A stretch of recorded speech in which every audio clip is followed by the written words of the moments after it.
Hello বন্ধুরা, কেমন আছো সকলে? আশা করি সবাই খুব ভালো আছো। আজকে তোমাদের ক্লাস 12 সেমিস্টার 4-এর আমরা ইলেকট্রনিক্স দিয়ে ক্লাস শুরু করতে চলেছি।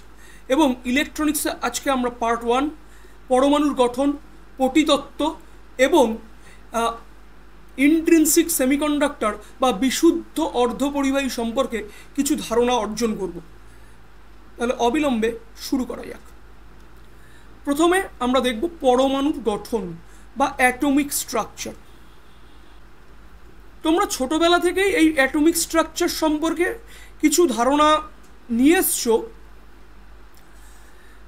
যেমন আমরা প্রথম ডাল্টনের পরমাণুবাদ পড়ি, দেন রাদারফোর্ডের পরমাণুবাদ পড়েছি, দেন আমরা নিলস বোরের পরমাণুবাদ পড়েছি, তারপর বোর সোমারফিল্ড মডেল পড়েছি, এইগুলো আমরা পড়েছি। তাহলে পরমাণুর বেসিক স্ট্রাকচার যদি বলতে হয়, আমরা জানি কি পরমাণুর নিউক্লিয়াস আছে, নিউক্লিয়াসে প্রোটন এবং নিউট্রন থাকছে এবং তার বাইরে ইলেকট্রন কক্ষে ইলেকট্রনগুলো পরিভ্রমণ করছে। এখানে একটা কার্বন অ্যাটমের ছবি দেখানো হয়েছে এবং আমরা জানি যে পরমাণু নিস্তরিত হয়, মানে ইলেকট্রিক্যালি নিউট্রাল বা নিস্তরিত হচ্ছে। কারণ হচ্ছে আমাদের পরমাণুতে নিউক্লিয়াসে যে কটা প্রোটন আছে, তাহলে নাম্বার অফ প্রোটন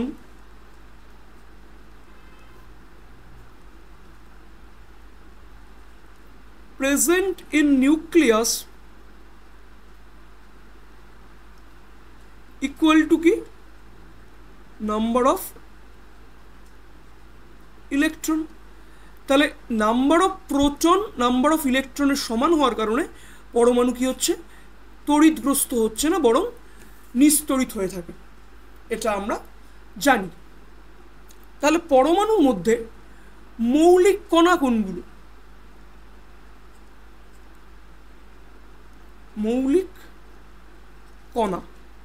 মৌলিক কণা হচ্ছে আমাদের প্রোটন,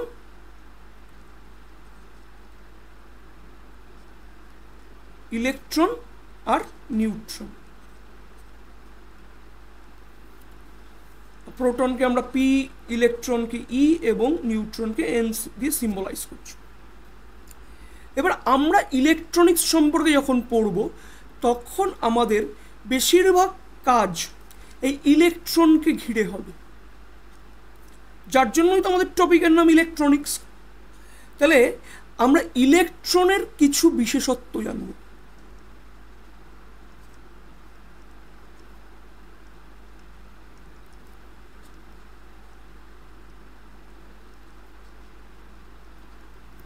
কিছু ডেটা আমরা আগেও পেয়েছি এবং এই ডেটাগুলো সম্পর্কে আমরা জানি।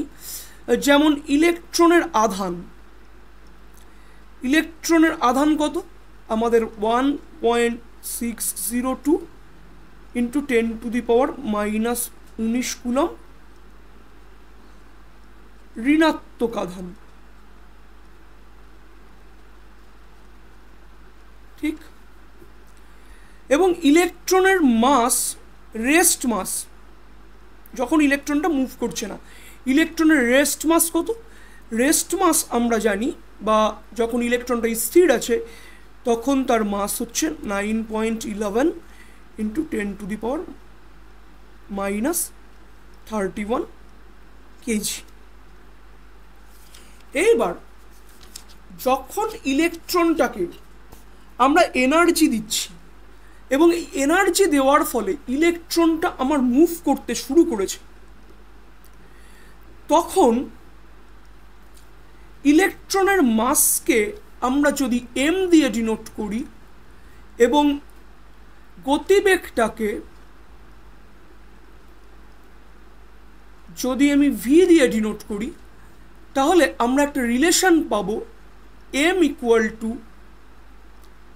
m0 ডিভাইডেড বাই √1 - v²/c², যেখানে সিটা কি? সি আমাদের শূন্য মাধ্যমে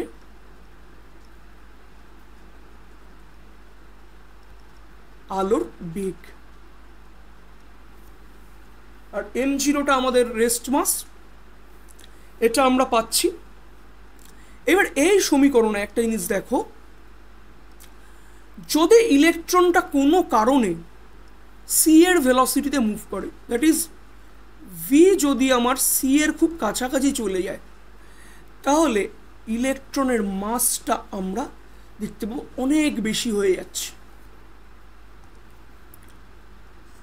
যদিও এটা রিয়েল লাইফে বা রিয়েল সিচুয়েশনে পসিবল না, মানে ভি টেন্স টু সি হলে আমাদের এম টেন্স টু ইনফিনিটি হয়ে যায়।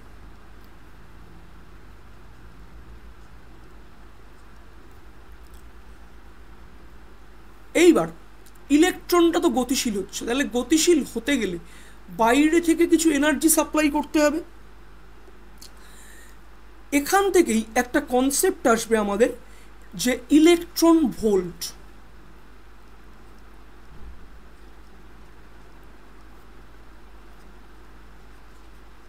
কিসের একক? এটা একটা এনার্জির একক।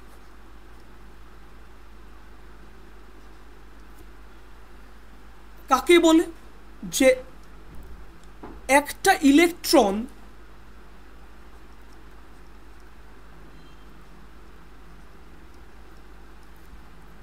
কে যদি 1 ভোল্ট বিভবের মধ্য দিয়ে চালনা করা হয়, ইলেকট্রনটি যে গতিশক্তি অর্জন করছে তাকেই আমরা বলছি 1 ইলেকট্রন ভোল্ট এনার্জি। তাহলে এনার্জির তো আবার এসআই একক আমাদের জুল। তাহলে 1 ইলেকট্রন ভোল্ট এনার্জি মানে কত জুল জানতে হবে। 1 ইলেকট্রন ভোল্ট, তার মানে আমাদের ইলেকট্রনিক চার্জ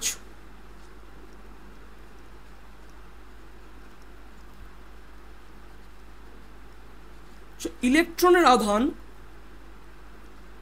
গুণ আমি যদি 1 ভোল্ট করি, তবে আমরা 1 ইলেকট্রন ভোল্টের মান পাবো। তাহলে ইলেকট্রনিক চার্জ কত আমাদের? 1.602 ইন্টু 10⁻⁻19, আর এদিকে 1 ভোল্ট। দ্যাট মিন্স এটা সমান সমান আমাদের আসছে 1.602 ইন্টু 10⁻⁻19 জুল। তাহলে 1 ইলেকট্রন ভোল্ট সমান সমান আমরা পাচ্ছি যে 1.602 ইন্টু 10⁻⁻19 জুল।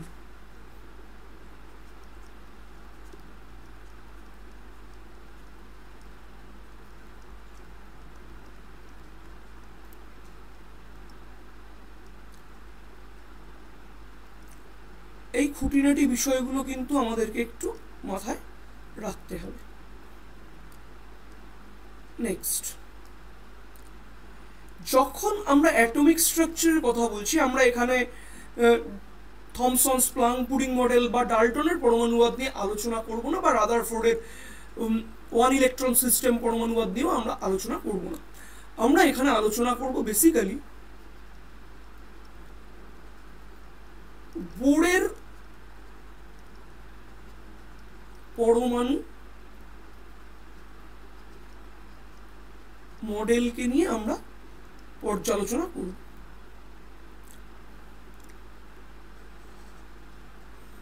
তাহলে নিলস বোর তার পরমাণুবাদে কি কি বলছেন? বেসিক্যালি 3টে পস্টুলেট দিয়েছেন। সেই পস্টুলেট 3টে কি কি? যে নিউক্লিয়াসকে কেন্দ্র করে ইলেকট্রনগুলো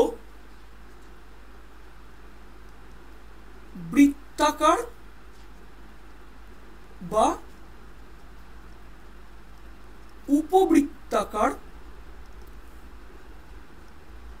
কক্ষে আবর্তন করবে।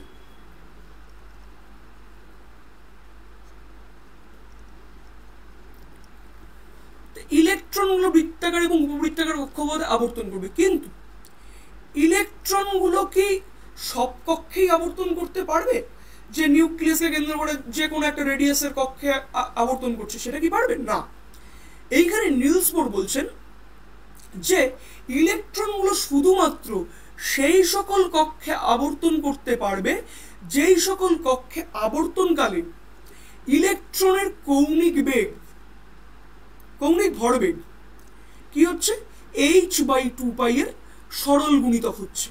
তার মানে কি, যে কৌণিক ভরবেগ, ইলেকট্রনের কৌণিক ভরবেগকে যদি আমি L দিয়ে ডিনোট করি, L = mvr, যেখানে m কি, m হচ্ছে ইলেকট্রনের ভর,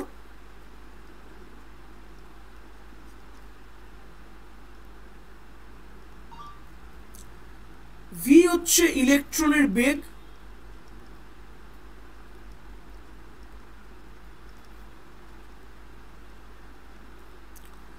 আর আর হলো আমাদের কক্ষের ব্যাসার্ধ।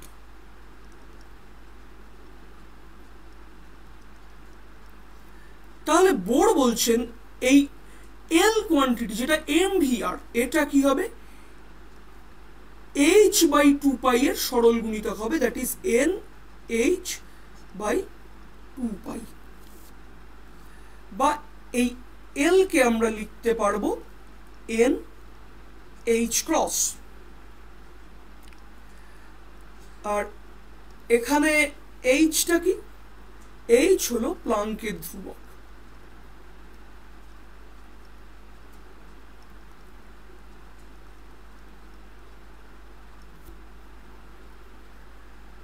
আর 3 নম্বর পোস্টুলেটে নিলস বোর কি বলছেন দেখো, ইলেকট্রনগুলো যখন আমাদের পরমাণু নিউক্লিয়াসকে কেন্দ্র করে ঘুরছে তখন তারা কি বিভিন্ন শক্তি স্তরে ঘোরে, যেই শক্তি স্তরগুলোকে আমরা স্মল n দিয়ে ডিনোট করে এসেছি, বা আমরা যেটাকে বলি মুখ্য শক্তি স্তর। তাহলে ইলেকট্রনগুলো যখন এক শক্তি স্তর থেকে অন্য শক্তি স্তরে যাবে তখন শক্তির আদান প্রদান ঘটবে। অর্থাৎ যদি নিম্ন স্তর থেকে উচ্চ শক্তি স্তরে যেতে হয় তাহলে কি হবে, বাইরে থেকে শক্তি দিতে হবে, মানে ইলেকট্রনটা শক্তি শোষণ করবে। আর উচ্চ শক্তি স্তর থেকে নিম্ন শক্তি স্তরে যেতে গেলে কি হবে, শক্তি বিকিরণ করবে। সেটা কেমন দেখো,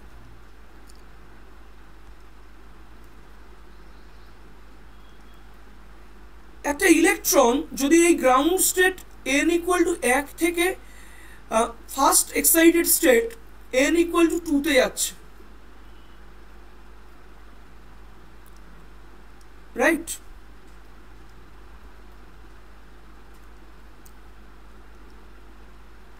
তাহলে কি করবে, ও কিছুটা এনার্জি শোষণ করবে।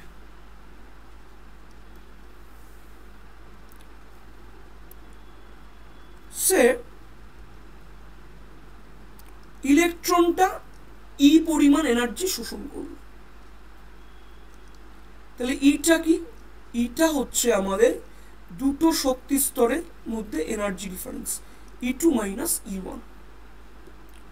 আর এই E2 - E1টা কি হবে, এই E2 - E1টা হবে hν পরিমাণ শক্তির সমান, রাইট।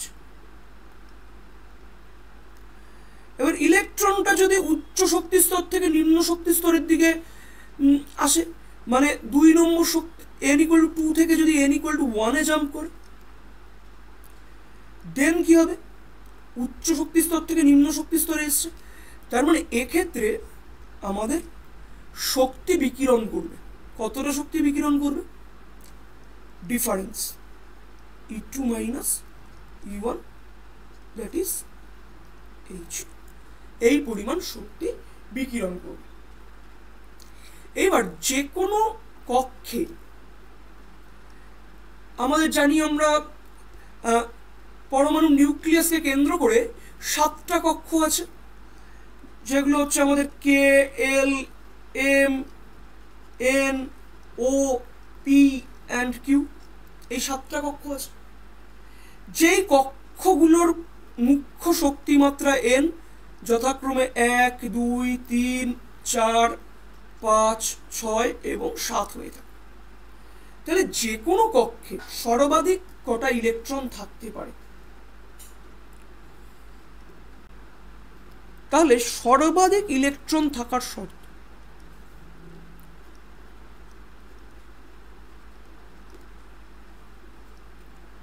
যে কোনো কক্ষে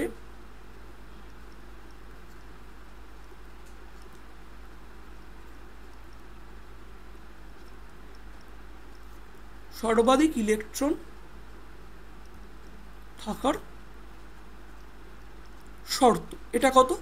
এটা আমরা জানি 2n²।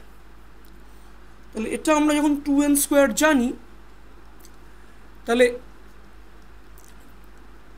কে, এল, এম, এন, ও, পি, কিউ, এই কক্ষগুলোতে এন এর মান কত হচ্ছে? যথাক্রমে 1, 2, 3, 4, 5, 6 অ্যান্ড 7। তাহলে কে কক্ষে সর্বাধিক ইলেকট্রন কটা? 2n²। তাহলে দুটো। এলে 2n², 8টা। এম এ কত? 2n², 18টা অ্যান্ড আমাদের কিন্তু এই যে সর্বাধিক ইলেকট্রন থাকার প্রবণতা, এটা বেসিক্যালি আমাদের কি দর্শায়? এটা দর্শায় ক্যাপাসিটি।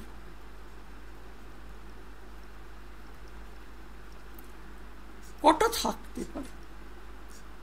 স্যার তোমার ঘরে তুমি একা থাকো, কিন্তু ঘরটায় থাকার ক্যাপাসিটি তো অনেক বেশি। তেমনি পরমাণুর কক্ষগুলোতে ইলেকট্রন ধারণ ক্ষমতা বা ক্যাপাসিটিটাই কিন্তু বেশি, কিন্তু যে কোনো কক্ষে 8টার বেশি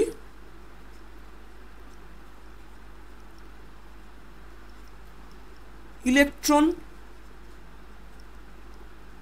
থাকবে না। এবার নিলস বোর তার পরমাণুবাদ দেওয়ার পরে আমরা আরও কিছু কোয়ান্টাম নাম্বার আবিষ্কার করেছি। প্রথম কোয়ান্টাম নাম্বার যেটা আমাদের আবিষ্কার হলো এন, যেটাকে আমরা বলছি মুখ্য কোয়ান্টাম সংখ্যা। এন এর পর আসছে এল, যেটাকে আমরা বলছি গৌণ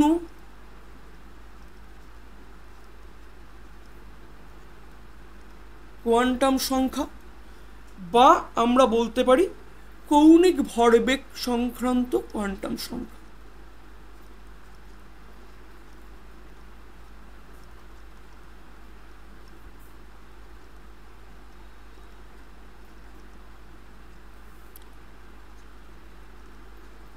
কেননা এই স্মল এন কি করছে? পরমাণুর চারিদিকে যে পরমাণু নিউক্লিয়াসের চারিদিকে যে ইলেকট্রনটা পরিভ্রমণ করছে, তার অ্যাঙ্গুলার মোমেন্টামকে এই কোয়ান্টাম নাম্বার দিয়ে ডিনোট করা হচ্ছে।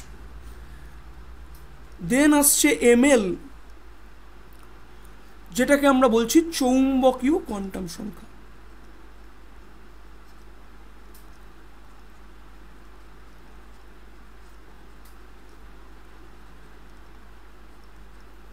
আর লাস্ট এমএস বা স্পিন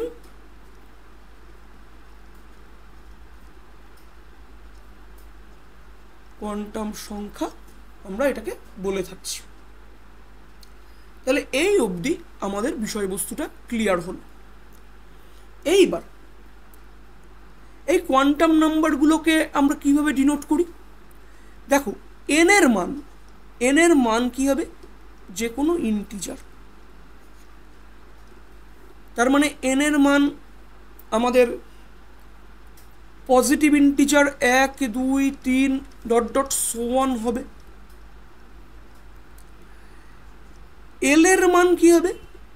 এল এর মান 0 থেকে n-1 অবধি যাবে। 0, 1, 2, 3, 4 ডট ডট করে n-1 অবধি যাবে। এম এর মান কি হবে? -L থেকে শুরু করে 0 হয়ে +L অবধি হবে m এর মান। আর স্পিন কোয়ান্টাম নাম্বারের মান কি হয়? আইদার +12 অথবা -12, এটা আমাদের হয়ে থাকে। তাহলে এই অবধি বিষয়বস্তু তোমাদের বোঝা গেছে, রাইট? যেমন এখানে কে শেলে আমাদের n এর মান কত? 1। তাহলে কে শেলের একটাই সাবশেল আছে 1s, এবং এতে দুটো ইলেকট্রন থাকতে পারবে, তাহলে 1s2, and L A n = 2। তার মানে এখানে টোটাল হচ্ছে 8টা ইলেকট্রন থাকতে পারবে। সেটার জন্য দুটো সাবসেল আছে 2s2 আর আমাদের 2p6। এস সাবসেলে দুটো ইলেকট্রন এবং পি সাবসেলে 6টা ইলেকট্রন রয়েছে, অ্যান্ড n = 3তেও আমাদের সেই রকমই আসতে থাকবে। ওকে,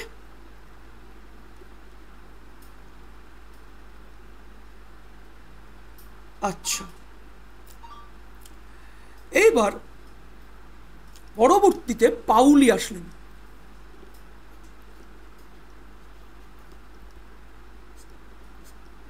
পাউলি তার বিখ্যাত অপবর্জন নীতি নিয়ে আসলেন।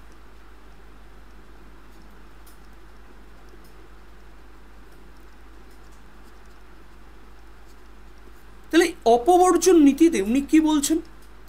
উনি বলছেন যে কোনো সাবসেলে বা যে কোনো একটা কক্ষে অবস্থিত দুটো ইলেকট্রনের সবকটি কোয়ান্টাম নাম্বার কখনো এক হতে পারে না।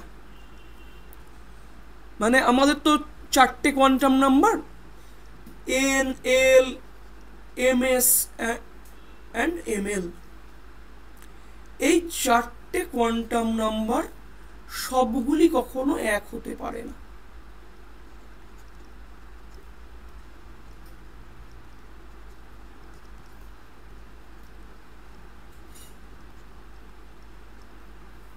যদি 3টে কোয়ান্টাম নাম্বার এক হয়,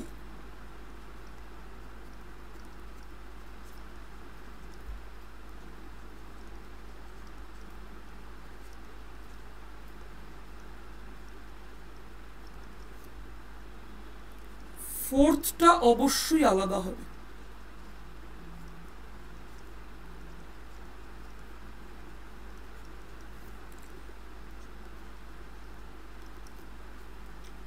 এই বিষয়টা সম্পর্কে পাউলি বললেন। ওকে, এইবার আমরা একটা বেসিক স্ট্রাকচার নিয়ে আলোচনা করি। সে একটা এক্সাম্পল,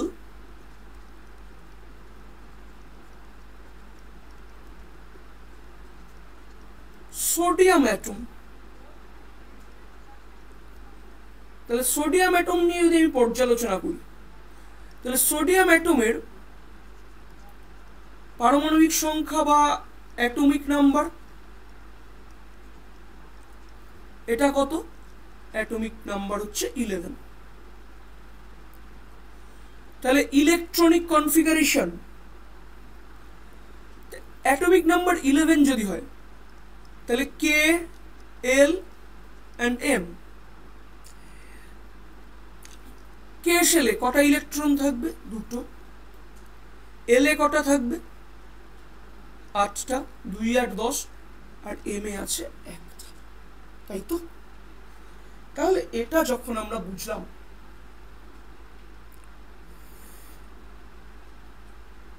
তাহলে কে কক্ষে দুটো আছে, তাহলে কে কক্ষে দুটো ইলেকট্রন কোন সাবসেলে যাবে? আমরা জানি 1s2, যেখানে n = 1। এবার এল এ কত? এল এ n = কত? 2। তাহলে 2 যখন, তাহলে 8টা ইলেকট্রন কি হয়ে যাবে? 2s2, 2p6। R M A n = 3, তাহলে একটাই ইলেকট্রন আছে, দ্যাট ইজ 3s1। তাহলে যদি এটার স্পেকট্রাল লাইন আঁকা হয় তাহলে স্পেকট্রাল লাইনগুলো কেমন হবে দেখো।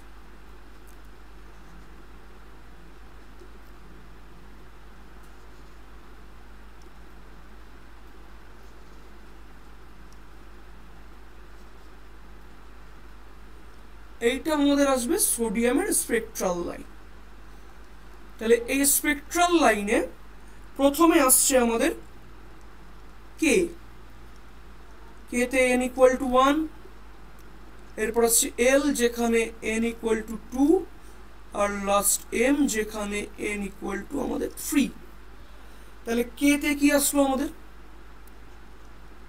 দুটো ইলেকট্রন 1s2, এখানে আসছে 2s2 2p6 and this is 3s1। তাহলে আশা করি এই অবধি বোঝা গেল। এইবার n-তম কক্ষে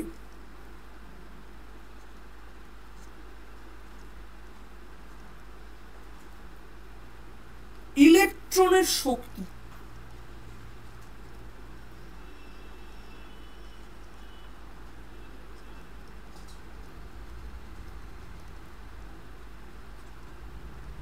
এটা আমরা আপাতত মনে রাখবো, পরবর্তীতে যখন আমি অ্যাটমিক স্ট্রাকচার পড়াবো তখন এটার আমরা প্রুফ করব। En equal to minus 13.6 z² by n² electron volt. Okay, এটা তাহলে আমরা বুঝলাম। তাহলে এইভাবে আমরা পরমাণুর বেসিক স্ট্রাকচারটাকে একবার একটু ঝালিয়ে নিলাম। এরপরে আমাদের যেটা আসছে সেটা হচ্ছে ব্যান্ড থিওরি। তা ব্যান্ড থিওরি বলার আগে আমরা একটু হালকা পাতলা সলিড সম্পর্কে জানি।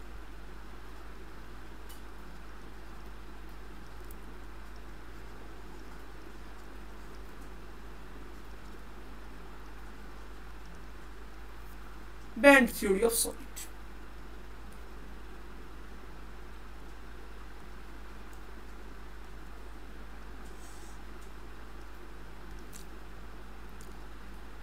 দেখো, আমরা কঠিন পদার্থ বা সলিড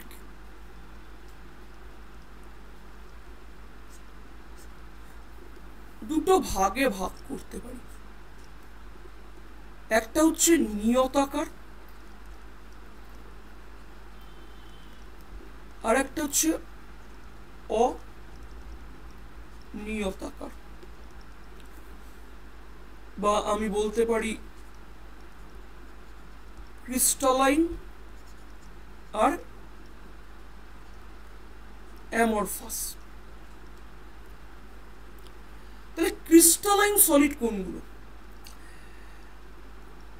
ক্রিস্টালাইন সলিড বলতে যে পদার্থগুলোতে বা যে কঠিন পদার্থগুলোতে উপস্থিত পরমাণুগুলো একটি নির্দিষ্ট জ্যামিতিক সজ্জাকে মেনে চলছে সেগুলোকে আমরা বলছি ক্রিস্টালাইন সলিড।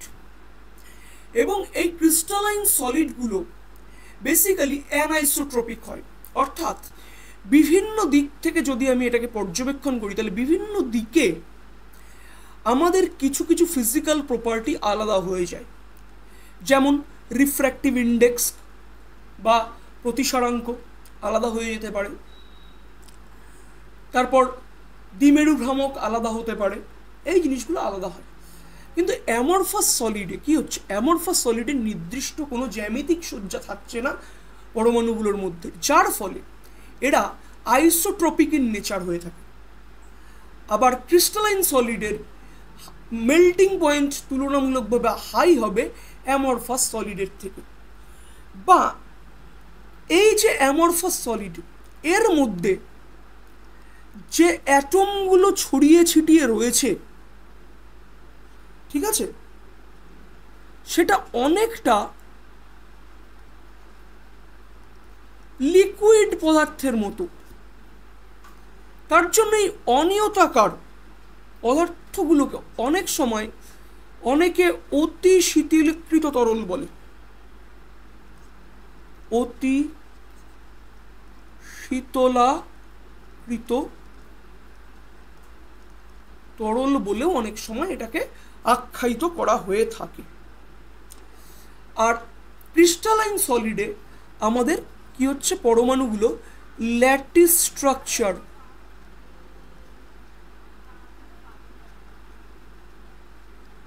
বা একটা সুনির্দিষ্ট জিওমেট্রিক্যাল স্ট্রাকচারে অবস্থান করছে।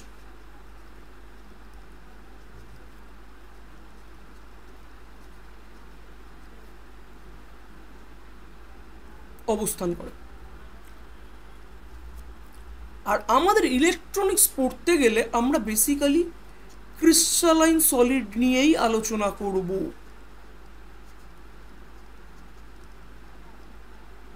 ওকে, তাহলে আমরা এবার আগের পেজটায় আসলাম। দেখো,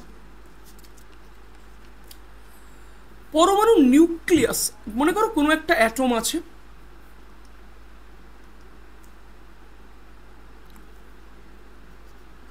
একটা অ্যাটম আছে,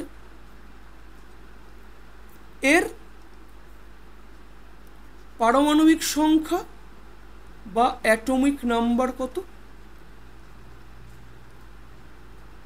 জেড, অ্যাটমিক নাম্বারটা জেড। এবার নিউক্লিয়াসে কি আছে? নিউক্লিয়াসে জেডখানা প্রোটন আছে, তার মানে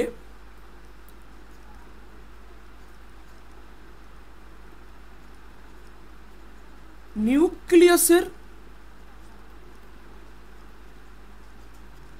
মোট আধান সেটা কত?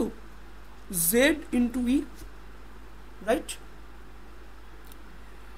তাহলে নিউক্লিয়াসটা কি অ্যাকচুয়াল খুব ঘন সন্নিবিষ্ট এবং অনেকটা আয়তন যেহেতু আমাদের অনেকটা কম, তাহলে এটাকে একটা বিন্দু আধানের মানে তুলনা করতে পারি। একে আমরা নিউক্লিয়াসটার যেহেতু আমাদের সাইজটা অনেকটা ছোট, তাই একে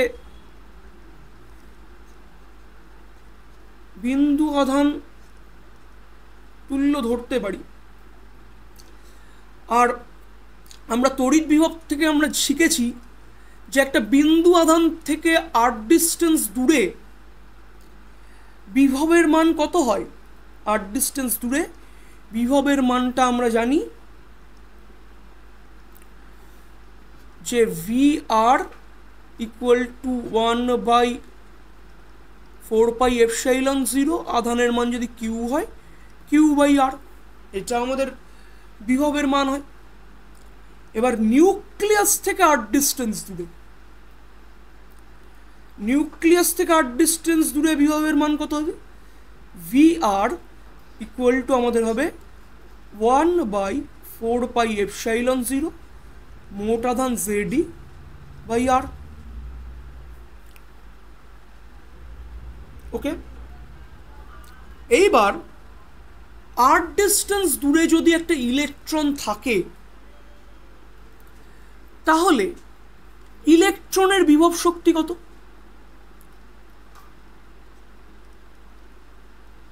r দূরত্বে অবস্থিত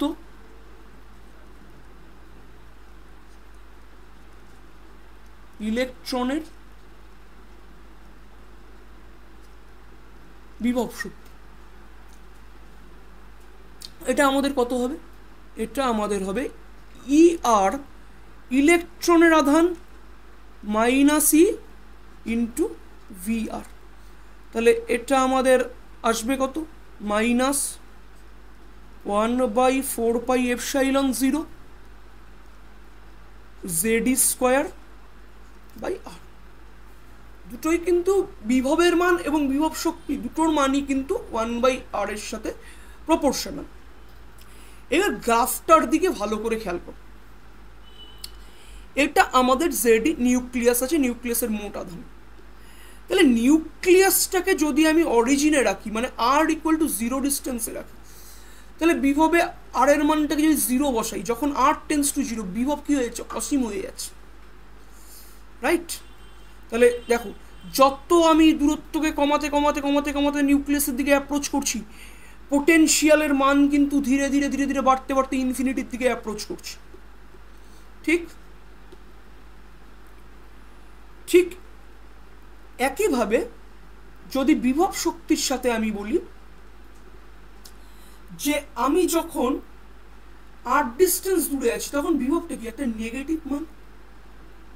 তাহলে একটা নেগেটিভ মান থেকে ধীরে ধীরে ধীরে ধীরে কোন দিকে অ্যাপ্রোচ করছি, যখন আর টেন্স টু ইনফিনিটি হবে তখন ই টেন্স টু কি হবে, আমার জিরো হবে।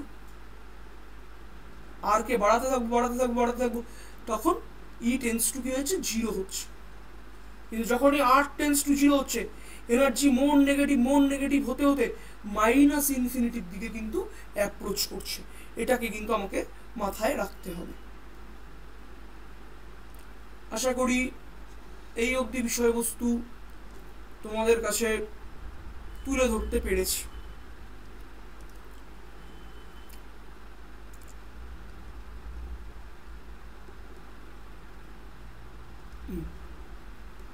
এইবার আমরা আগে শুধুমাত্র একটা অ্যাটমের কথা কনসিডার করলাম, এবার দুটো অ্যাটমের ক্ষেত্রে, ফর টু অ্যাটমস কি হবে, দুটো অ্যাটমের ক্ষেত্রে ইলেকট্রনটার উপর, আর ডিস্টেন্স দূরে অবস্থিত যে ইলেকট্রনটা আছে তার উপর দুটো নিউক্লিয়াসের লব্ধি কাজ করবে। তাহলে দেখো সিঙ্গেল অ্যাটমের ক্ষেত্রে যখন আমরা ভাবছিলাম তখন কি হচ্ছিল যে আমার আটটা যখন ইনফিনিটির দিকে অ্যাপ্রোচ করছে, মানে আমার যে বিভব শক্তি কি হচ্ছে, একটা নেগেটিভ ভ্যালু থেকে কি হচ্ছে ধীরে ধীরে ধীরে ধীরে আমার যখনই ডিস্টেন্স বাড়াচ্ছি এবং আর টেন্স টু ইনফিনিটির দিকে অ্যাপ্রোচ করছি তখন তার এনার্জিটা জিরোর দিকে অ্যাপ্রোচ করছে। তার মানে জেনারেলি একটা নিউক্লিয়াসের ক্ষেত্রে তো ইলেকট্রনটার উপর শুধুমাত্র এই ডটেড লাইনটা বরাবর যাচ্ছিল এনার্জি ভ্যারিয়েশনটা, দ্বিতীয় নিউক্লিয়াসের ক্ষেত্রে ওই ডটেড লাইন বরাবর যাচ্ছিল। কিন্তু যখনই দুটো নিউক্লিয়াস কাছাকাছি আছে তখন ইলেকট্রনের উপর যে ইন্টারাকশন সেটা কি হবে, এই দুটো এনার্জির লব্ধি হবে, যেটা আমাদের এই মাঝে এই হাম্পটা দিয়ে চিহ্নিত করা হয়েছে। আমি একটু হাইলাইট করছি জায়গাটা, এই হাম্পটা দিয়ে আমাদের চিহ্নিত করা হয়েছে, রাইট? তাহলে আমরা কি দেখতে পাচ্ছি যে আমাদের এনার্জিটা কি হয়ে গেল, মোর নেগেটিভ হলো দুটো নিউক্লিয়াসের মাঝে যখন একটা ইলেকট্রন আছে তখন সেই জায়গাটাতে। এইভাবে যদি অনেকগুলো নিউক্লিয়াস কাছাকাছি চলে আসে তখন তাদের মাঝে অবস্থিত ইলেকট্রনগুলোর মধ্যে এই রকম আমরা কতগুলো কুজ বা হাম্প আমরা দেখতে পাব। যেমন এই একটা হাম্প, এই রকম এই একটা হাম্প, এই একটা হাম্প, এগুলো আমরা পরপর পরপর দেখতে পাব, রাইট? এবং এই দুটো নিউক্লিয়াসের ঠিক মধ্যবর্তী স্থানে কি হচ্ছে, ইলেকট্রনটা কিন্তু আমাদের তুলনামূলকভাবে বেশি স্টেবল। এই পজিশনগুলো যখন আমার ইলেকট্রনটা রয়েছে তখন কিন্তু ইলেকট্রনটা আমাদের বেশি স্টেবল।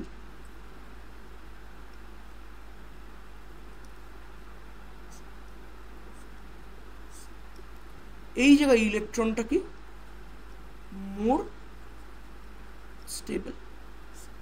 আশা করি এই অবধি কথা আমাদের ক্লিয়ার হচ্ছে।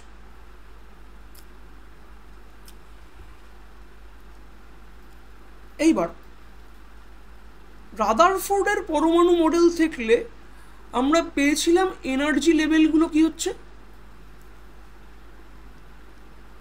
কন্টিনিউয়াস হয়েছে।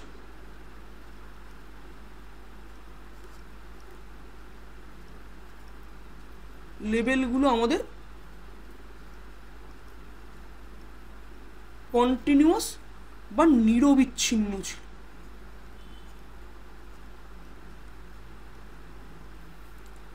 কিন্তু পরবর্তীতে শরেঞ্জার থিওরি অ্যাপ্লাই করলে আমরা দেখতে পাবো এনার্জি লেভেলগুলো ডিসক্রিট হচ্ছে বা কি হচ্ছে, যে অনিরবিচ্ছিন্ন আমরা পাচ্ছি। কিন্তু শরেঞ্জার ইকুয়েশন আমরা এখানে সলভ করতে যাব না, এগুলো হায়ার কোয়ান্টাম মেকানিক্সের পার্ট, যেটা আমাদের সিলেবাস বহির্ভূত।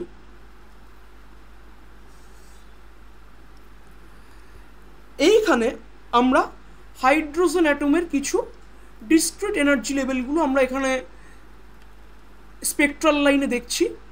যেমন n=1 জন্য আমাদের এনার্জি লেভেলটা এই জায়গায়, n=2 আমাদের এই জায়গায়, n=3 আমাদের এই জায়গায়, এইরকম সো অন।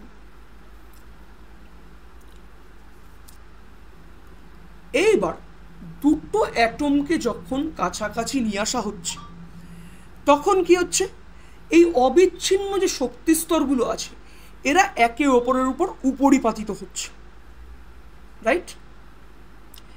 তার মানে একটা অ্যাটমে যে কটা শক্তি স্তর আছে, দুটো অ্যাটমকে কাছাকাছি নিয়ে আসলাম, তাহলে শক্তি স্তরের সংখ্যাটা কি হয়ে যাচ্ছে, দ্বিগুণ হয়ে যাচ্ছে। তাহলে কথাটাকে মাথায় রাখবো, দুটা পরমাণুকে কাছাকাছি আনলে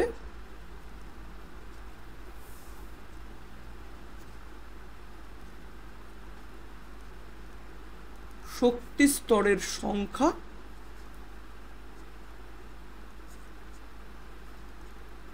দ্বিগুণ হবে। এইবার যদি আমরা n খানা পরমাণুর কথা ভাবি,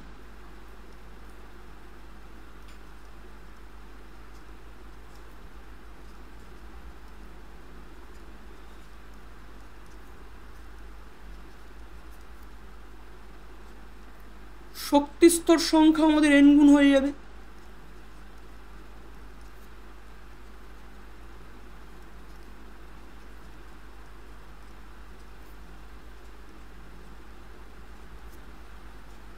তাই তো? আর যখনই এই n খানা শক্তি স্তর উপরিপাতিত হবে তখন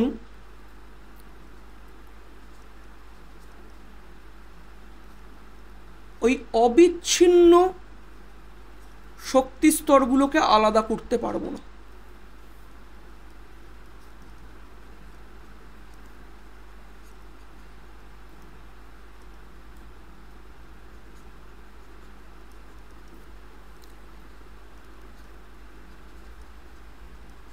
যাবে না, অর্থাৎ তখন সেখানে আমাদের কি হবে, একটা এনার্জি ব্যান্ড বা শক্তি পটি তৈরি হবে।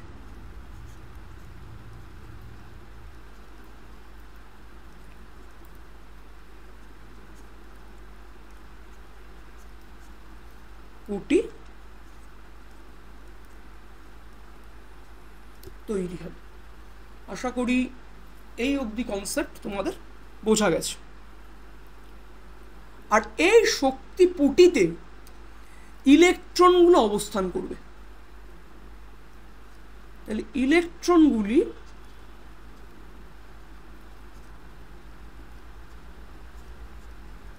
শক্তিপটিতে পাউলির এক্সক্লুশন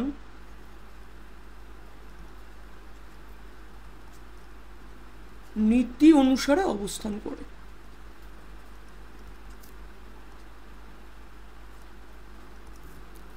একটু কঠিন জিনিস, তোমাদের একটু বুঝতে হয়তো সমস্যা হতে পারে, তবে একটা এক্সাম্পল দিয়ে আমি বোঝানোর চেষ্টা করব।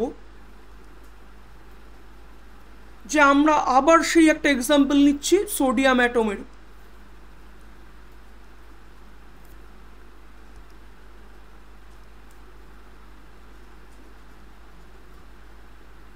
সোডিয়াম অ্যাটম, তাহলে সোডিয়াম অ্যাটমের আমাদের অ্যাটমিক নাম্বার জানি আমরা 11। যদি ইলেকট্রন বিন্যাস করি তাহলে আসবে 1s2 2s2 2p6 3s1। এবার স্পেকট্রাল লাইন দেখালে কি হচ্ছে, যে দেখো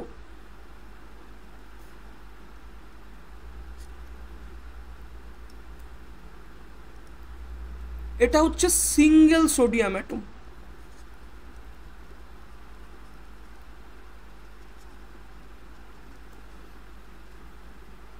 এবার দুটো সোডিয়াম অ্যাটমকে যখন কাছাকাছি আনছি তখন বাইরের কক্ষ বা যোজ্যতা কক্ষ কোনটা? আমাদের এই 3s1 কক্ষটাই যোজ্যতা কক্ষ, এই 3s1 কক্ষটা যোজ্যতা কক্ষ। তাহলে এই যোজ্যতা কক্ষের ইলেকট্রনগুলো কি হচ্ছে, কাছাকাছি চলে এসছে। তার ফলে এই যোজ্যতা কক্ষের যে স্তরটা, এই শক্তি স্তরটা দুটো স্তরে ভেঙে যাচ্ছে, তাই তো? তাহলে আমাদের দুটো এনার্জিতে ভাঙছে। এটা কোন কখন? For 2Na atom. এইভাবে যখন অনেকগুলো সোডিয়াম অ্যাটমকে কাছাকাছি এনেছি তখন কি হয়েছে, এই যে 3s স্তরটা, এই 3s শক্তি স্তর এতগুলো বেশি স্তরে ভেঙেছে যেই প্রত্যেকটা স্তরকে আমি আলাদা আলাদাভাবে কিন্তু আর চিহ্নিত করতে পারবো না। তখন দেখে যেন মনে হবে যে এটা একটা কন্টিনিউয়াস স্তর।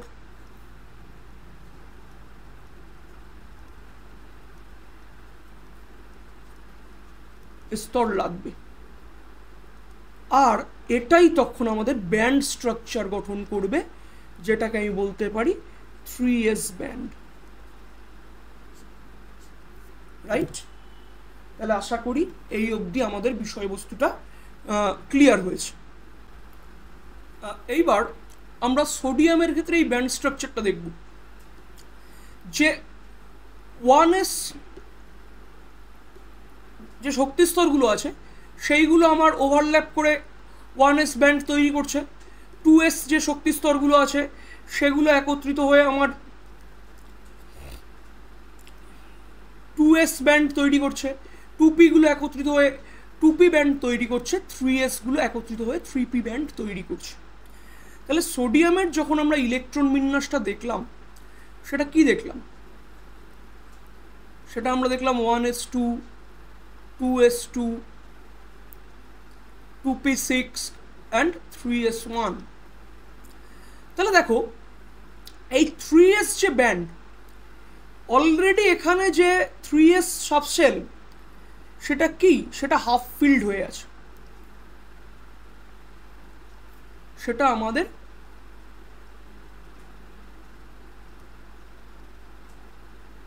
অর্ধপূর্ণ হয়ে আছে বা হাফ ফিল্ড হয়ে আছে। তাহলে 3s যে ব্যান্ড সেটাও তো পরিপূর্ণ থাকবে না, সেটাও আমাদের হাফ ফিল্ড হয়েই থাকবে। আর 3s যে সাবসেল সেখানে যে ইলেকট্রনগুলো রয়েছে বা বাইরের কক্ষের সাবসেলে যে ইলেকট্রনটা আছে এটা আমাদের কি, এইগুলোই আমাদের যোজ্যতা ইলেকট্রন।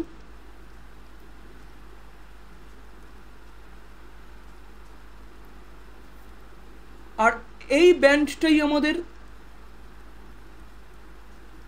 যোজ্যতা পটি। তার মানে বাইরের সাবশেলটা বা বাইরের যে কক্ষ সেগুলো ওভারল্যাপ করে যে ব্যান্ড গঠন করছে সেই ব্যান্ডটাকেই আমরা বলছি যে যোজ্যতা পটি। মানে যতটা স্থানে আমার বাইরের কক্ষে ইলেকট্রনগুলো পরিপূর্ণ আছে আর যেখানে আমার ইলেকট্রন পাওয়ার প্রবাবিলিটি ম্যাক্সিমাম, সেই জায়গাটাকে বলছি আমরা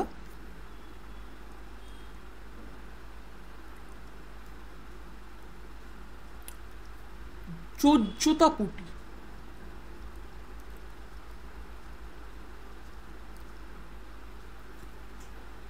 ঠিক আছে?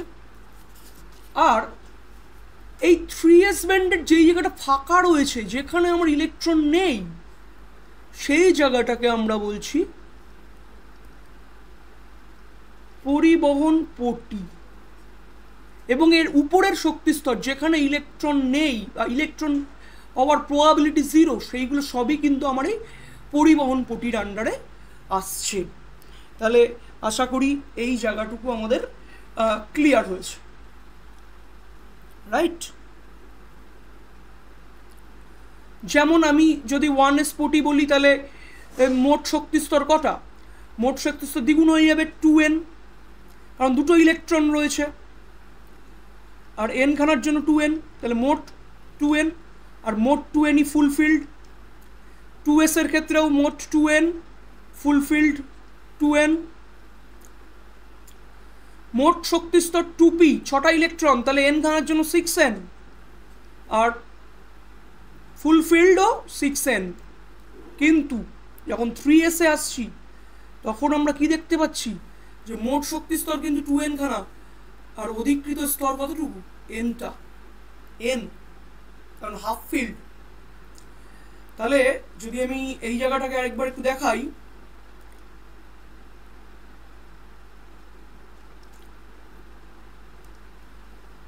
যে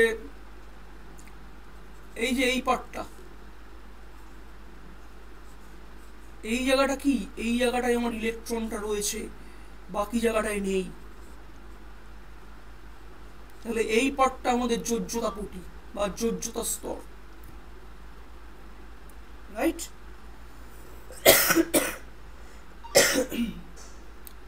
এইবার পটি তত্ত্বের ভিত্তিতে আমাকে,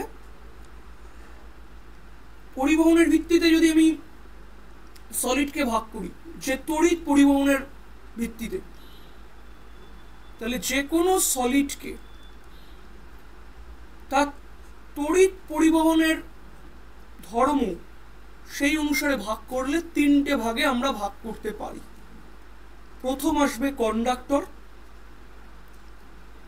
বা আমরা বলতে পারবো পরিবাহী। দ্বিতীয়টায় আসবে কি? ইনসুলেটর,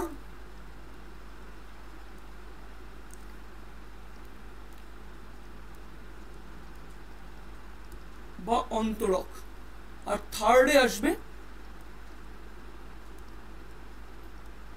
সেমিকন্ডাক্টর, বা আমরা বলবো অর্ধ পরিবাহী।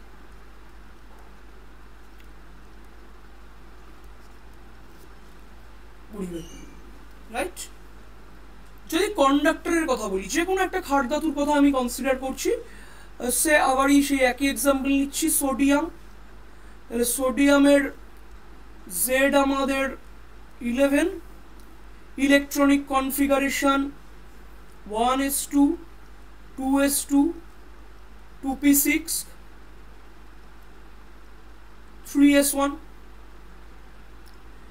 তাহলে এই 1s2, 2s2, 2p6 এই অবধি ইলেকট্রন বিন্যাসটা দেখলে এটা নিষ্ক্রিয় গ্যাস নিয়নের ইলেকট্রন বিন্যাসের সমান।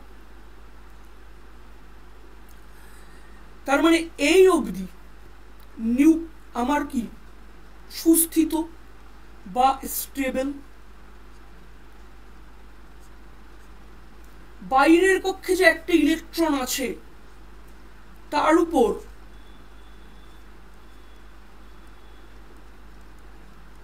নিউক্লিয়াসের আকর্ষণ বল দুর্বল।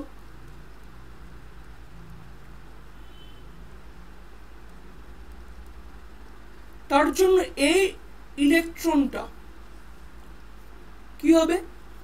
খুব সহজে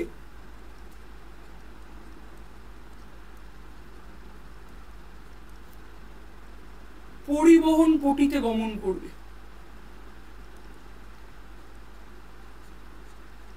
পটিতে যাবে আর বিহেভ করবে কেমন? মুক্ত ইলেকট্রনের মতো।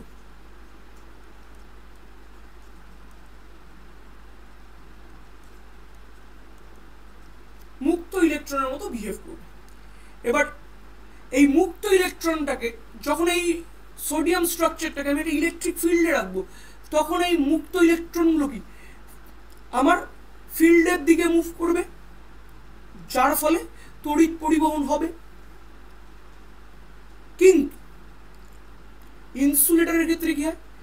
ইনসুলেটরের ক্ষেত্রে বাইরের কক্ষটা আইদার হাফ ফিল্ড থাকবে বা ফুল ফিল্ড থাকবে, যার ফলে পরবর্তী উচ্চ শক্তি স্তরে ইলেকট্রনটাকে নিয়ে যেতে এত পরিমাণ এনার্জি দিতে হবে যেটা প্রায় অসম্ভব, যার কারণে কি হবে, সে তড়িৎ পরিবহন করতে পারবে না। আর সেমিকন্ডাক্টরে কি হয়?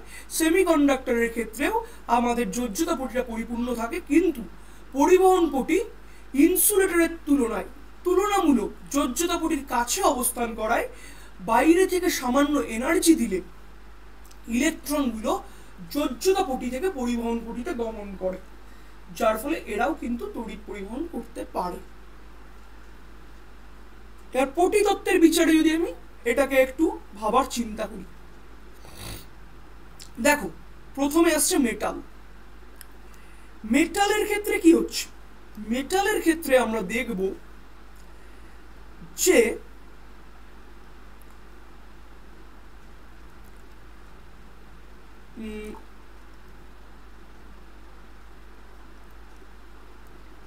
যোজ্যতা পটি ভ্যালেন্স ব্যান্ড আর পরিবহন পটি কন্ডাকশন ব্যান্ড, এদের একটা ওভারল্যাপিং দেখব।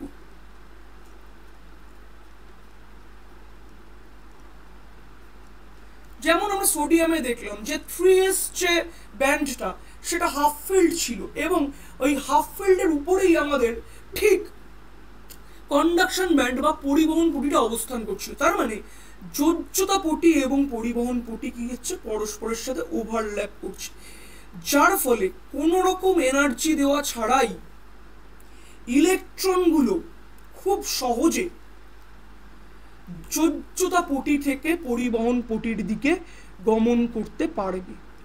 মানে এই যে যোজ্যতা পটি থেকে পরিবহন পটিতে গমন করবে, এবং এরা কি করবে, তড়িৎ পরিবহন করবে, রাইট? যেমন ফর এক্সাম্পল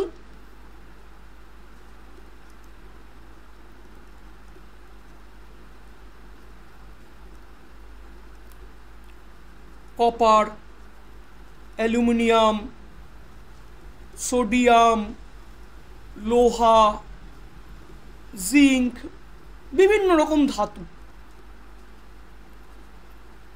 মেটালস।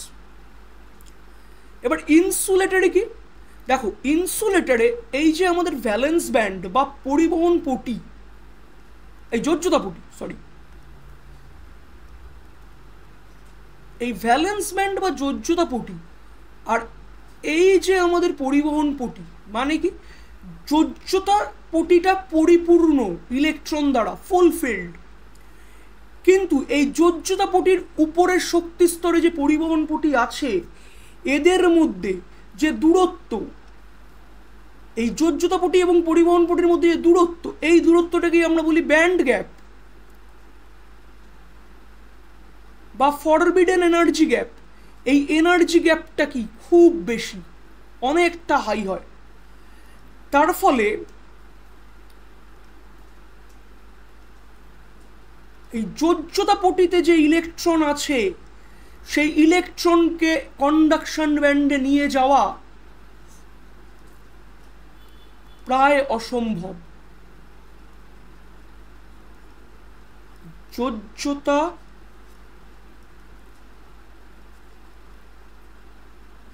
পটির ইলেকট্রনকে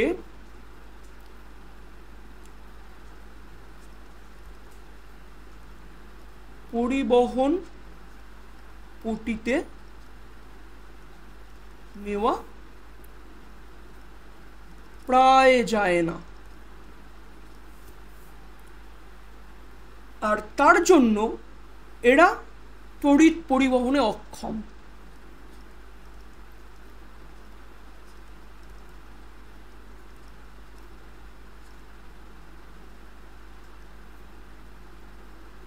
যেমন আমাদের কাঠ, কাগজ, কাঁচ, কার্বন এটসেট্রা। সেমিকন্ডাক্টরের ক্ষেত্রে যদি হিসাব করি বা অর্ধপরিবাহীর ক্ষেত্রে, যেমন এখানে কন্ডাক্টরে দেখো যে এই ভ্যালেন্স ব্যান্ড আর কন্ডাকশন ব্যান্ড এখানে ওভারল্যাপ করছে, এই জায়গাটা আমাদের ওভারল্যাপিং রিজিয়ন, এই জায়গাটা। এইখানে ব্যান্ড গ্যাপটা দেখো যে আমাদের ইনসুলেটরের ক্ষেত্রে ব্যান্ড গ্যাপটা কি অত্যন্ত বেশি, প্রায় 6 ইলেকট্রন ভোল্ট। যেই ব্যান্ড গ্যাপটা বাইরে থেকে এনার্জি সাপ্লাই করে কভার করা প্রায় অসম্ভব। আর সেমিকন্ডাক্টরে দেখো, সেমিকন্ডাক্টরে কি ব্যান্ড গ্যাপ আছে,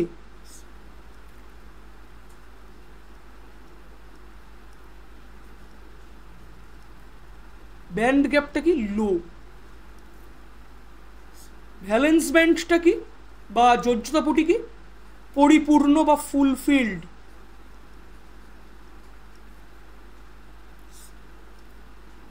কন্ডাকশন ব্যান্ড সাধারণ অবস্থায় বা সাধারণ উৎসদায় খালি বা এমটি, তাই তো? এইবার এদের মধ্যে যে ব্যান্ড এনার্জি গ্যাপ বা আমাদের যে ব্যান্ড গ্যাপটা রয়েছে, বা আমি বলতে পারি ইজি, কি ইজি হচ্ছে আমাদের ব্যান্ড গ্যাপ এনার্জি।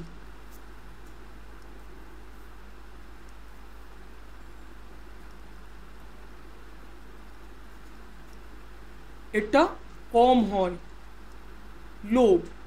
কেন? যোজ্যতাপটি বা ভ্যালেন্স ব্যান্ড এবং পরিবহন পটি বা কন্ডাকশন ব্যান্ড এর মাঝে দূরত্ব কম, যার ফলে বাইরে থেকে সামান্য এনার্জি সাপ্লাই দিলে কি হচ্ছে, বাইরে থেকে সামান্য এনার্জি সাপ্লাই দিলে আমার এই ভ্যালেন্স ব্যান্ডের ইলেকট্রনগুলো কন্ডাকশন ব্যান্ডে মুভ করে যাচ্ছে।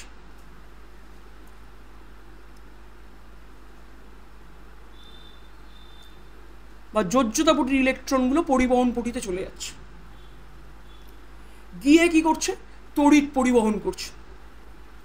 আর যোজ্যতাপটিতে ইলেকট্রন যেহেতু চলে গেছে, তাহলে সেই জায়গায় একটা খালি স্থান তৈরি হয়েছে। এইখানে যে খালি স্থানটা তৈরি হয়েছে, সেই খালি স্থানগুলোকে আমরা বলছি হোল বা গর্ত।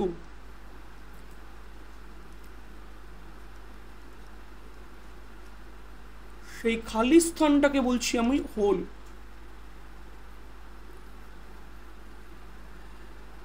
তাহলে এই হোলের প্রপার্টি কি মাথায় রাখতে হবে বাই কনভেনশন।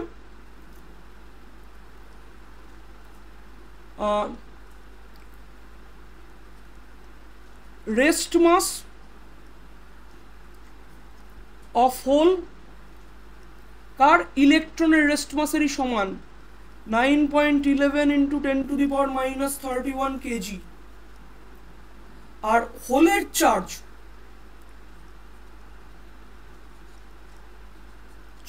অফ হোল এটাকেও কনভেনশনালি ধনাত্মক ইলেকট্রনিক চার্জই ধরা হয় বা প্রোটনের চার্জের সমান ধরা হয়, +1.602 × 10⁻⁻19 কুলম ধরা হচ্ছে। তাহলে সেমিকন্ডাক্টরের এক্সাম্পল কোনগুলো? সেমিকন্ডাক্টর বা অর্ধপরিবাহীর যদি আমি এক্সাম্পল বলি, বিশুদ্ধ সেমিকন্ডাক্টর যেমন সিলিকন, জার্মেনিয়াম, এগুলো।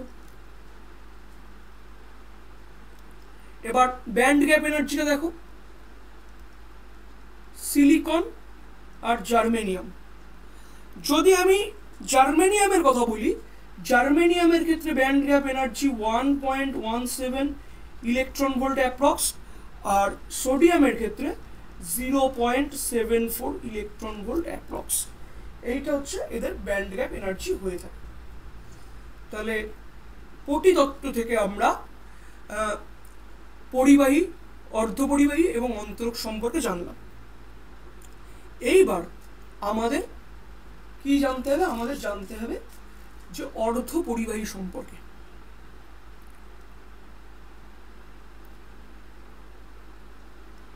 দেখো, সেমিকন্ডাক্টর বা অর্ধপরিবাহীকে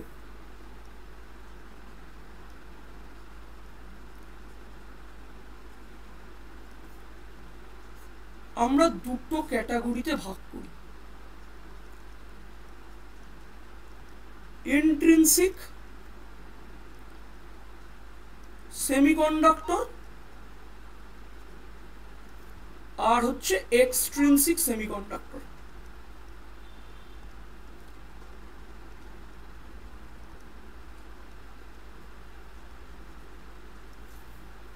বাংলায় যদি বলি, এটা বিশুদ্ধ,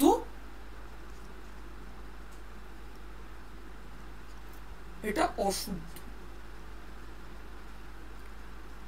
মানে ভেজাল মেশানো, পরিষ্কার বাংলা কথায়।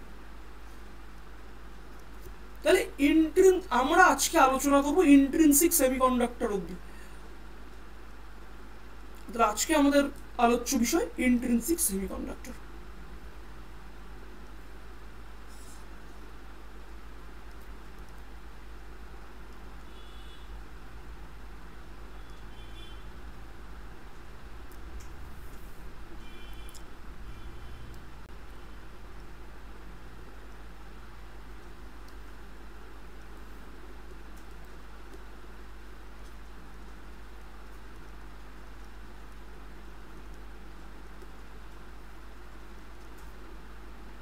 বা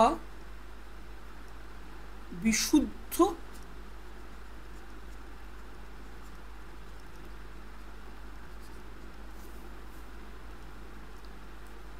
প্রাকৃতিকভাবে প্রাপ্ত যে অর্ধপরিবাহীগুলো আছে তাকেই আমরা বলছি বিশুদ্ধ সেমিকন্ডাক্টর, অর্থাৎ যার মধ্যে আমরা কোনো অশুদ্ধির মিশ্রণ ঘটাইনি, মানে ডোপিং করা হয়নি।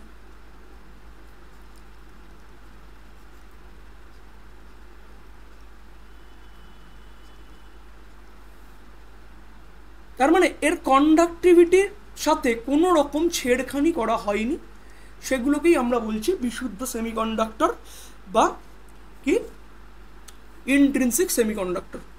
এক্সাম্পল, আমাদের বহুল প্রচলিত সেমিকন্ডাক্টর বা অর্ধপরিবাহী, দ্যাট ইজ আমাদের সিলিকন এবং জার্মেনিয়াম।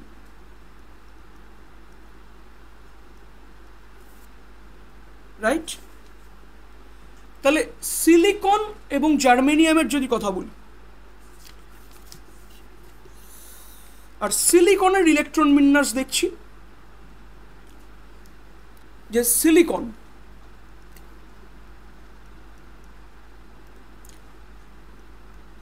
জেড কত? 14। তাহলে জেড 14 যখন, এর ইলেকট্রন বিন্যাস কত হবে? এর ইলেকট্রন বিন্যাস হবে 1s2, 2s2, 2p6,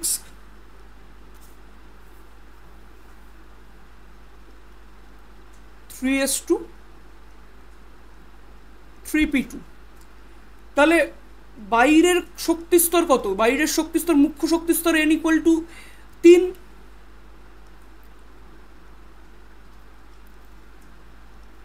তাহলে বাইরের যে কক্ষ, সেই কক্ষে মোট ইলেকট্রন কটা? 4টে।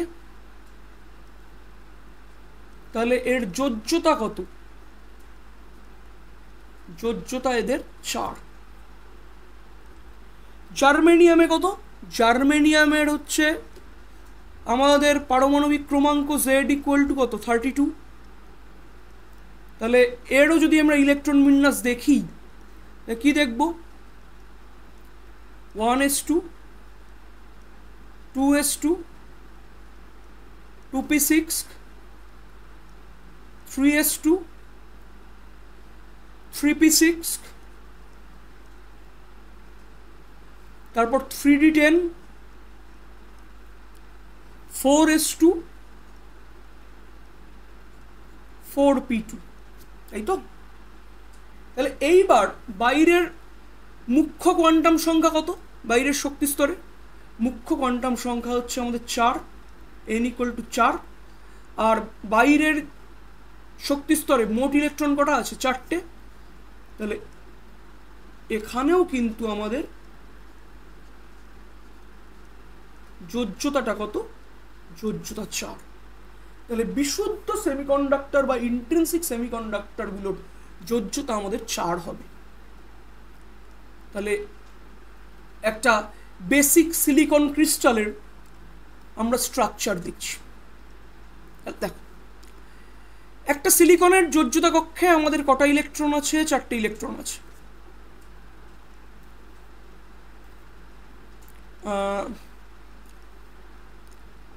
এই একটা ইলেকট্রন, এই একটা ইলেকট্রন, এই একটা ইলেকট্রন, এই 4টে ইলেকট্রন আছে। তাহলে বাইরের কক্ষে আছে 4টে ইলেকট্রন। তাহলে সুস্থিত হওয়ার জন্য বাইরের কক্ষে ইলেকট্রন হতে হবে 8টা। তাহলে এই 4টে ইলেকট্রন কি করবে? পার্শ্ববর্তী যে সিলিকন আছে তার সাথে সমযোজী বন্ধনে আবদ্ধ হবে। এই ইলেকট্রনটার সাথে সমযোজী বন্ধন আছে, তাহলে এখানে নিশ্চয়ই কোনো একটা ইলেকট্রন আছে যার সাথে সমযোজী বন্ধন করছে, আর এখানে একটা ইলেকট্রন আছে যার সাথে সমযোজী বন্ধন করছে। সেন্ট্রাল স্ট্রাকচারটা দেখলে ভালো করে বুঝবো। দেখো, আমি এই সিলিকনটার কথা বলছি। তাহলে এই সিলিকনটা কি করছে?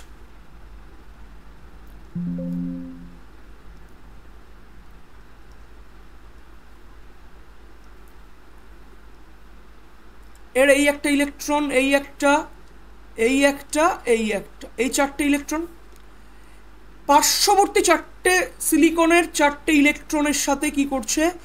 এ কোভ্যালেন্ট বন্ড বা সমযোজী বন্ধন তৈরি করছে এবং এই বাইরের কক্ষের অষ্টকটা পরিপূর্ণ করছে। আর অন্যান্য সিলিকনগুলো এই ইলেকট্রনগুলোকে সমভাবে ব্যবহৃত করছে এবং একটা সিলিকন ক্রিস্টাল স্ট্রাকচার গড়ে তুলছে। যদি আমি এটাকে সার্কেলের মধ্যে বন্দি করি,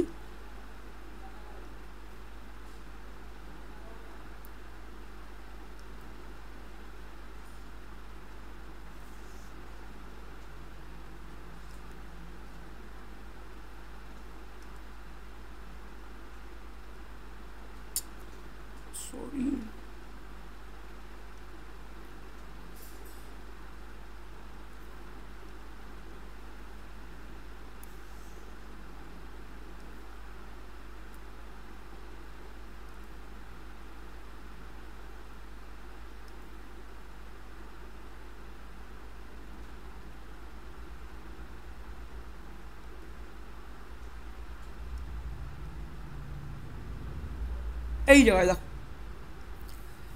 সেন্টার সিলিকনটা এই 8টা ইলেকট্রনকে কিন্তু উপভোগ করে নিজের অষ্টককে পরিপূর্ণ করে নিয়েছে এবং পার্শ্ববর্তী সিলিকনগুলোও তার চারিদিকে 4টে সিলিকনের সাথে একইভাবে সমযোজী বন্ধন করে তাদের অষ্টককে পরিপূর্ণ করছে এবং কি করছে?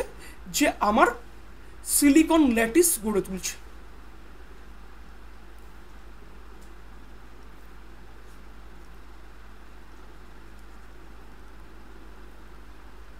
ল্যাটিস স্ট্রাকচার গড়ে তুলছে। বোঝা গেল?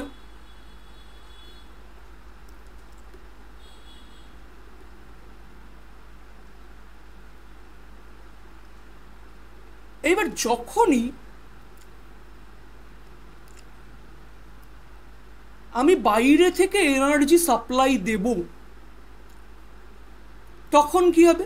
বাইরে থেকে এনার্জি সাপ্লাই দিলে আমার এই কোভ্যালেন্ট বন্ড থেকে সিলিকনের একটা ইলেকট্রন বেরিয়ে যাবে। বেরিয়ে গেলে কি হবে? বেরিয়ে গেলে সেই জায়গায় একটা ইলেকট্রনের গ্যাপ তৈরি হবে।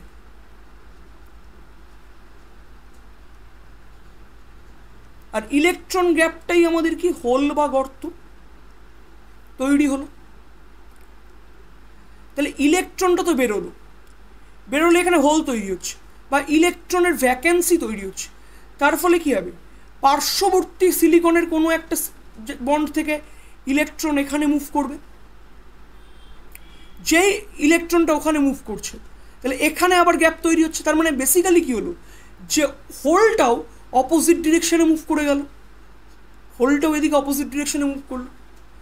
তার ফলে বাইরে থেকে এনার্জি সাপ্লাই করলে এর মধ্যে ইলেকট্রন এবং হোলের বিচলন দেখা যায়, বা কি, যখন আমরা when we supply energy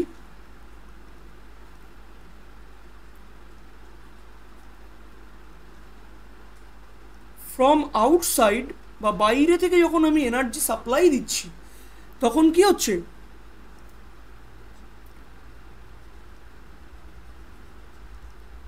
lattice বরাবর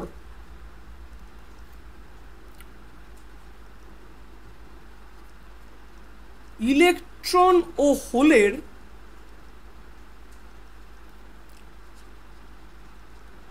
বিচলন দেখা যায়।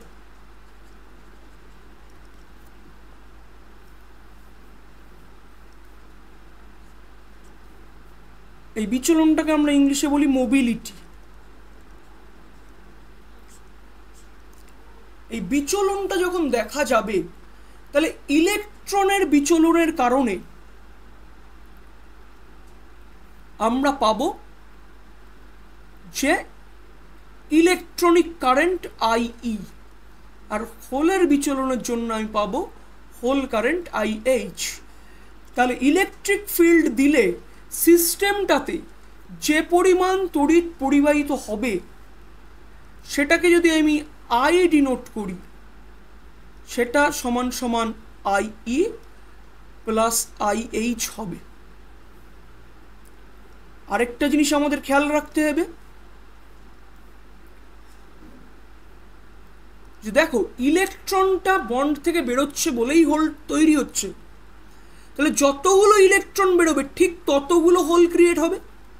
তার মানে বিশুদ্ধ সেমিকন্ডাক্টর বা ইন্ট্রিনসিক সেমিকন্ডাক্টরে এনার্জি সাপ্লাই করলে যতগুলো নাম্বার অফ হোল তৈরি হচ্ছে ততগুলো ইলেকট্রন বেরোচ্ছে। তার মানে number of hole equal to number of free electron,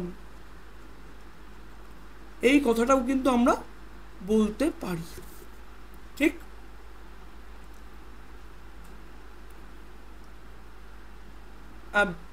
আমরা ব্যান্ড থিওরির মাধ্যমে যদি দেখি যে সিলিকন স্ট্রাকচার আছে, সিলিকন যখন আছে তার মানে এর ব্যান্ড গ্যাপ এনার্জিটা কত, ব্যান্ড গ্যাপ এনার্জিটা হচ্ছে 1.17 ইলেকট্রন ভোল্ট। তার মানে বাইরে থেকে যদি আমি একে, প্রথমে কি আছে ইনিশিয়াল কন্ডিশন, ঘরের কন্ডিশন, আমার যোজ্যতা পটি পরিপূর্ণ,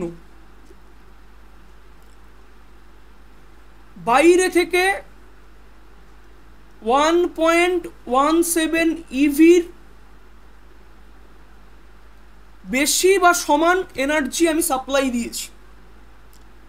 তার মানে সিলিকনের যে যোজ্যতা পটি সেখান থেকে আমার ইলেকট্রন বেরোতে বেরোতে কোথায় যাবে, কন্ডাকশন ব্যান্ডে যাবে।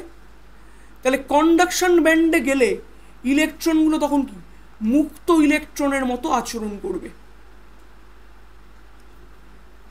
আর আমাদের যোজ্যতা পটিতে যে ইলেকট্রন গ্যাপটা তৈরি হচ্ছে সেই গ্যাপগুলোই কিন্তু আমাদের হোল বা গর্ত।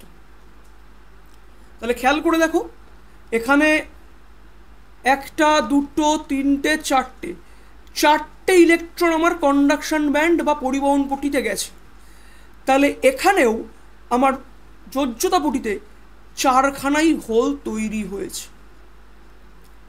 অতএব যদি বিশুদ্ধ সেমিকন্ডাক্টর বা বিশুদ্ধ অর্ধপরিবাহীর কথা বলি তাহলে বলতে পারবো যে নাম্বার অফ হোল